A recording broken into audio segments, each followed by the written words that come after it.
Assalamualaikum. Abang nak makan? Burger. Jom makan dengan saya nak? Tadi nak makan kat mana? Kat sini lah saya ada bawa burger. Boleh? Boleh. Boleh? Alhamdulillah. Abang nampak ke? Tak nampak? Tak nampak langsung. Oh, ya Allah. Tapi abang dengar saya? Tapi tak dengar lah. Kalau saya cakap ni dengar? Boleh. Abang last makan gua apa? Tak tentu je. Ya, ya Allah. Tak apa, hari ni saya belanja abang.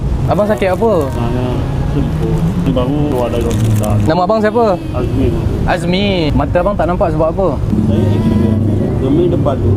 Syah. Ha. Jatuh kena sini. Buat pembedahan. Kita potong urat mata saya. Itu asal. Dah labun-labun tak nampak. Ujian bang kan nak buat macam mana kan? Sedap abang burger. Cuba teka burger apa? Ayam. Bukan bang. Ini apa? Burger katak bang.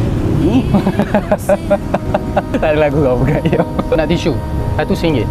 Berapa? Dua? Kalau dua, RM18 lah. Oi. Aduh. RM2. Cash tak boleh, pakai kad je. Ha? Ya.